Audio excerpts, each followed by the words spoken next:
Iran ने फैसला कर लिया कि अगर हमास फेल भी हो गया, नाकाम हुआ, तो वो इजराइल को किसी भी कीमत पर छोड़ेगा नहीं। ईरान ने रूस से ऐसे हथियार मिलने वाले हैं जिनसे पहला हमला इजराइल और अमेरिका के अड्डों पर किया जाना अब फाइनल भी हो चुका है।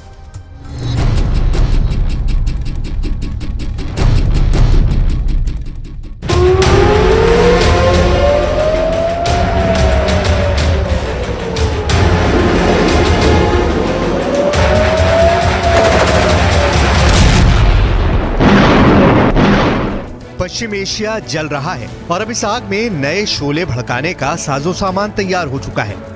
इजराइल और अमेरिका के लिए बहुत बुरी खबर ईरान से आई है। ईरान को मिलने जा रहा है सुखोई 35 फाइटर जेट और Mi-28 अटैक हेलीकॉप्टर। रूस से दोनों हथियार मिलने जा रहे हैं। इसके अलावा रूस से ईरान को याक 130 ट्रेनर जेट भी मिलेगा, जिससे ईरान के फाइटर पायलट्स की ट्रेनिंग और बेहतर हो जाएगी। सवाल है कि ये ताकत मिलने के बाद अब इजराइल से कैसे टकराएगा ईरान। पश्चिम एशिया में ईरान की फाइटर गोलाबंदी शुरू हो चुकी है।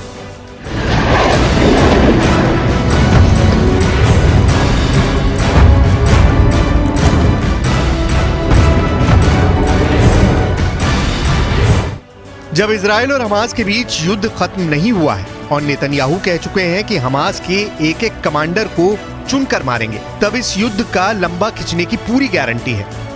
गाजा की आग कैसे पूरे पश्चिम एशिया को जला सकती है, इसका 1 महीने का ट्रेलर पूरी दुनिया ने देखा है। 15,000 लोगों की मौत तो सिर्फ शुरुआती कही जा सकती है, क्योंकि इजराइल का बॉम्बिंग मिशन अब गाजा से निकलकर बाहर भी जा सकता है और इसका सबसे बड़ा टारगेट अगर कोई बन सकता है तो वो है ईरान और साथ में वो मिलिशिया जो ईरान के साथ है।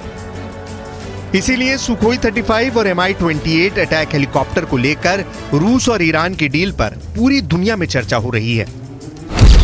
सवाल है कि सुखोई 35 जैसे लॉन्ग रेंज फाइटर के टारगेट पर कौन सा देश होगा? क्या इस फाइटर जेट के टारगेट पर खाड़ी में अमेरिका के अड्डे होंगे या फिर ईरान अब इजराइल पर हमले के लिए तैयार हो रहा है?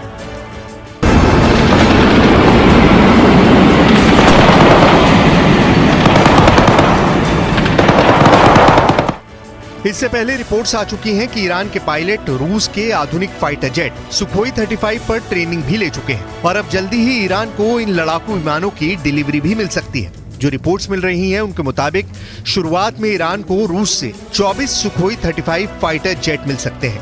तादाद तो इनकी कम लगती है, लेकिन ऐसे फाइटर ईरान की एयरफोर्स को गजब की ताकत देंगे, इसमें कोई शक नहीं। इस वक्त ईरान की एयरफोर्स को वो रेंज चाहिए जो इजराइल तक उसकी पहुंच आसान कर दे। इस वक्त ईरान की एयरफोर्स को नए टेक्नोलॉजी वाले फाइटर जेट चाहिए जो इजराइल और अमेरिका के जेट से टक्कर ले सकें, उन्हें दूर से ही टारगेट कर पाएं। इस वक्त ईरान को ऐसी फायर पावर चाहिए जो उसकी जमीन पर हमला करने वाली बड़ी फोर्स को मिटाकर रख दे। यानी ईरान के फ्रंट पर देखा जाए तो उसे इजराइल तक यानी करीब 1800 किलोमीटर की रेंज में ऑपरेट करने वाला एक फाइटर जेट चाहिए। सुखोई 35 के आने से ईरान की जरूरत काफी हद तक पूरी हो जाएगी। साथ में उसे अपने समुद्री मोर्चे पर घुसपैठ करने वाली फोर्स को रोकने के लिए अटैक हेलीकॉप्टर भी चाहिए